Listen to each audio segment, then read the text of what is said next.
Hello students, today we discuss chapter 6, that is British economic policies and their impact.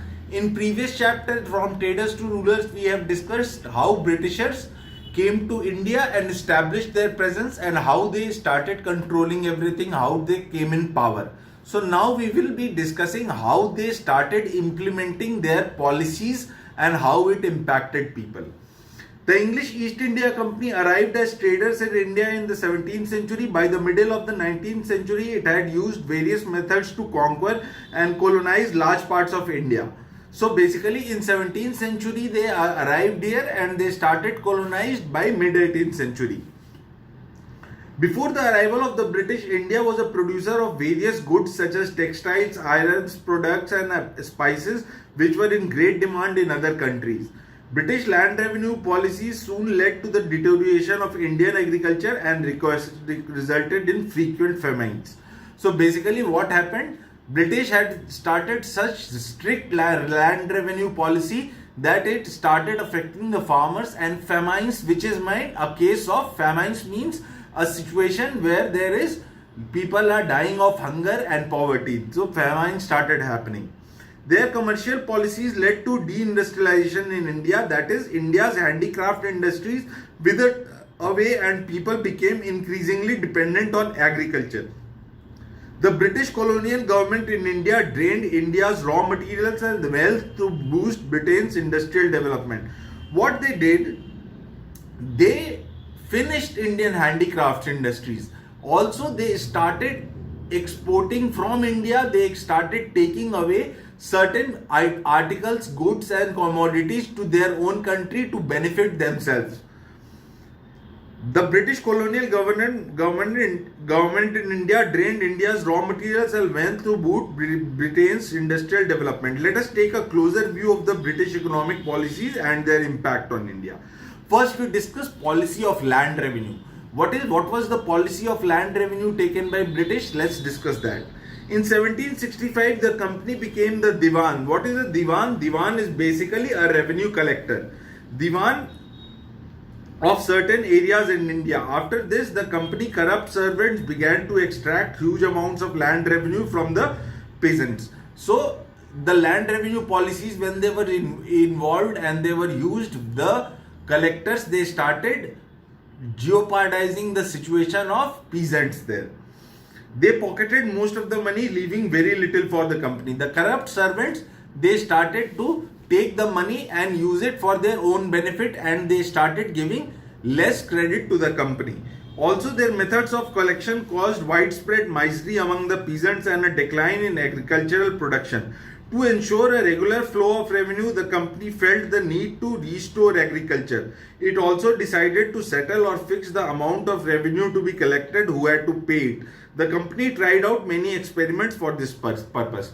The company was also very much not in good shape, in the sense the collectors were being corrupt. The company's servants, they did not give money to the company. Instead, they pocketed the money, they kept it themselves. So what's happened? The company started imposing new land revenue settlements, different ways to collect revenue from the peasants. First is permanent settlement. In 1793, Lord Cornwallis introduced the permanent settlement in Bengal. Later, he extended it to Bihar, Jharkhand, Odisha, Northern Madras and Banaras, Varanasi. Land revenue was fixed permanent as the highest possible amount that the land could yield.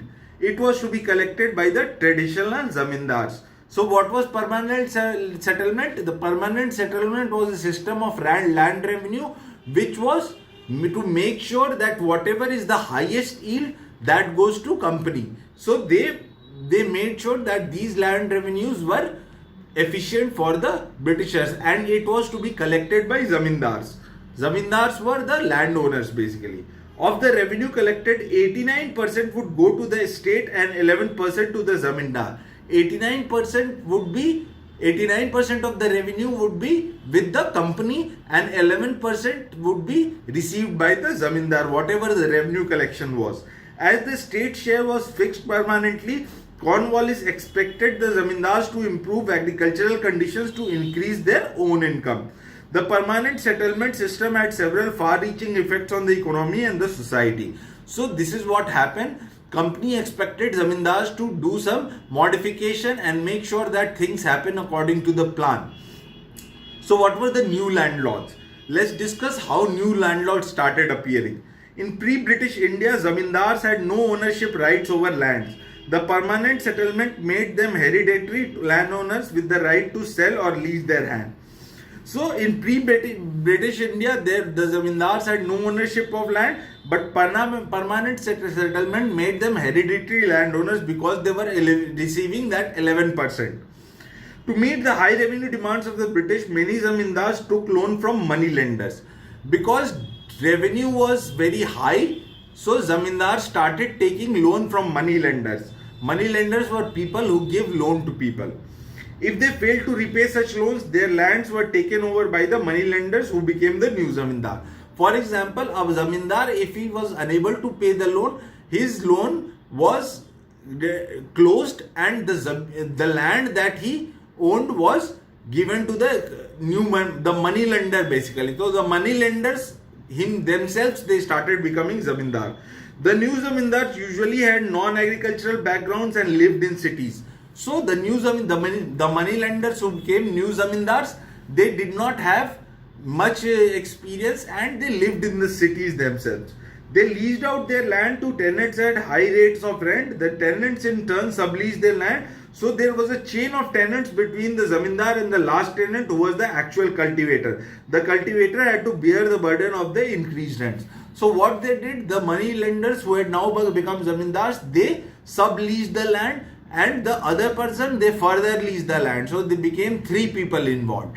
It was very much pressure on the peasant or the cultivator who was working in the field. It was difficult for them to repay all such land revenues. Deteriorating conditions of the peasant. The peasants who were earlier owners of the land now became tenants. So basically, the peasants were the owner of the land, but now they became tenants. Tenants were people who would pay land revenue and had to pay to the zamindars. While the zamindars due to the government was permanently fixed, the zamindar continuously increased the rent payable by his tenants. The rigid collection of rent without any concession forced peasants to take loan from money lenders, who were sometimes the zamindars themselves. So the tenants or the cultivators, they started taking loan from money lenders, and these money lenders were themselves the people who owned the land now. The peasants also took loans during weddings, funerals, festivals, etc. The loans were thus not taken for implementing better agricultural methods, which apart from increasing production could have helped the peasants repay loans. The peasants be evicted from their land for failing to pay rent or repay loans. This resulted in peasant indebtedness and landlessness. So what happened? The peasants, they used to take loan, but they used to use that loan money in their festival, funerals, gatherings, and all these places. They started using that money which they took as loan. So whatever loan that they were taking, that was not being applied to the agriculture process. So if it was not being applied to the agriculture process, the loan was basically going bad and they could not repay loan. Declining agricultural conditions. Neither the British nor the zamindars took any measures to improve methods of cultivation, as they were assured of a fixed amount of revenue or rent. Agricultural conditions declined. The failure of the monsoon worsened the situation and devastating famines became a recurrent feature. Many peasants left their lands and migrated to other regions. What happened? That since the money was not being applied to the agricultural process, also there was lack of monsoons were not happening, and also what happened, because of the lack of monsoon, the conditions, the cultivators, they moved to different places. They left the land, they left the cultivation of the land and moved to different places. Let's discuss Roytwari settlement. British officials Alexander Reed and Thomas Munro developed a Roytwari system. That is a system of collecting revenue directly from the Royts. Royt means cultivators. So these two people, Alexander Reed and Thomas Munro, what they did, they said we will remove the middleman. Middleman was the person who was taking loan and giving to tenant. What they said, we will directly collect revenue from the cultivator. The person who is cultivating the land, we will collect revenue directly from him. During the Anglo-Mysore War, Reed experimented with this system in some areas of South India. Thomas Munro introduced the Roytwari settlement in Mysore and the Carnatic, and later extended it to Bombay and parts of Madras as well. So basically, Roytwari settlement was first it implemented was in Mysore during the Anglo-Mysore War. Then it moved to different parts of Carnatic and Mumbai, and also it spread in Madras as well. Now discuss Mahalwari settlement. In the 1820s, a British official named Holt Mackenzie conducted detailed land surveys in part of the Bengal Presidency called the Northwestern Provinces.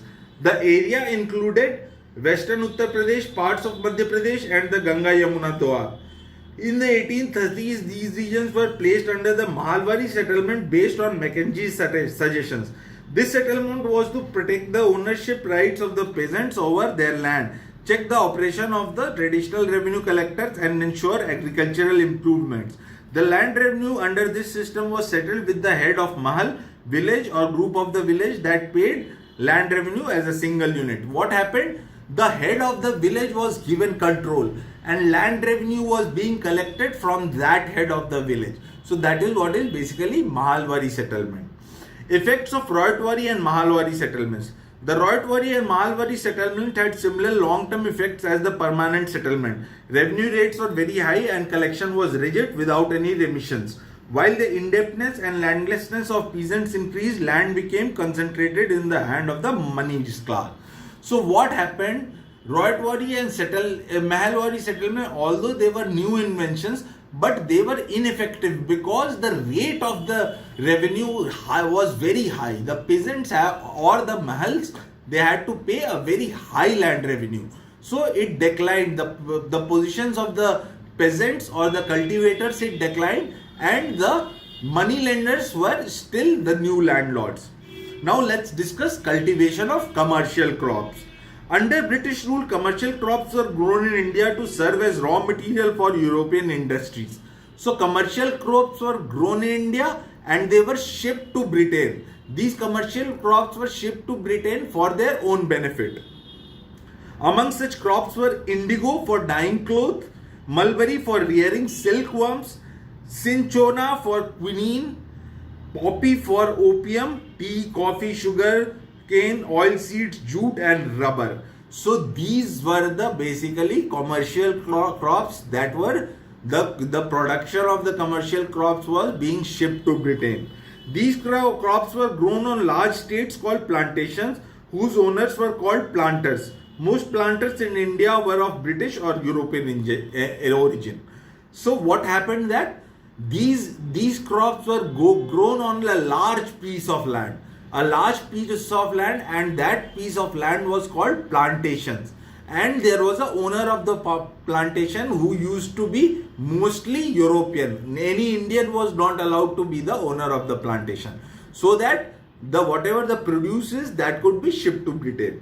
While tea plantations were established on a large scale in Assam, North Bengal and Kerala, factories for processing indigo, jute and poppy were set up mainly in Bengal and Bihar. So tea plantations were in Assam, North Bengal and Kerala, and processing indigo, jute and poppy were in Bengal and Bihar. The planters lured tribals and landless laborers to work in the plantations and factories and used them as virtual slave labor. They also forced peasants to grow commercial crops and sell the produce to the factories at a very low price. So what this plantation owner did, they would hire the labor and they would make them pay for basically they would make them as their slaves and make them work on their plantation.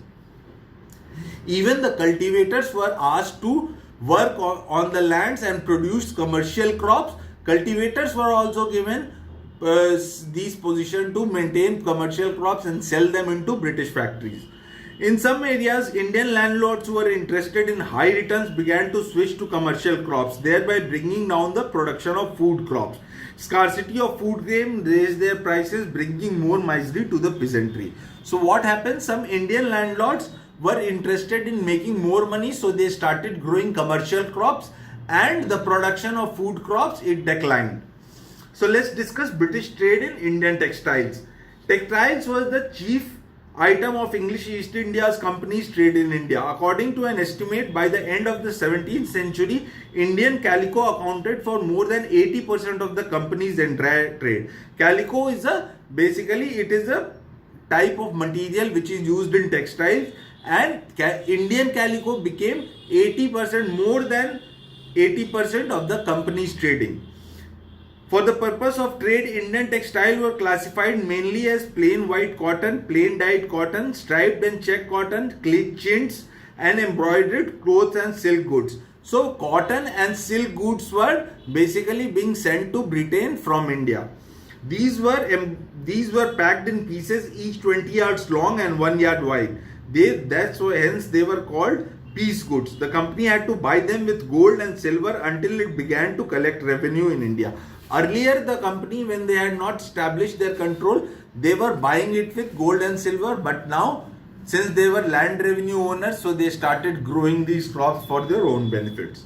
In the early 18th century, the English textile manufacturers resented the popularity of Indian calico in England. In 1721, under their pressure, the Parliament passed the Calico Act, which banned the use of Indian calico. In spite of this, Indian textiles remain an important item of trade of various European trading companies till the end of 18th century. So what happened? The British government banned Indian calico because there was very high demand and India was progressing. So what happened? Still there were various European trading company who are making money out of Indian calico. Let's discuss about decline of Indian handicrafts in our next class. Have a good day, dear students.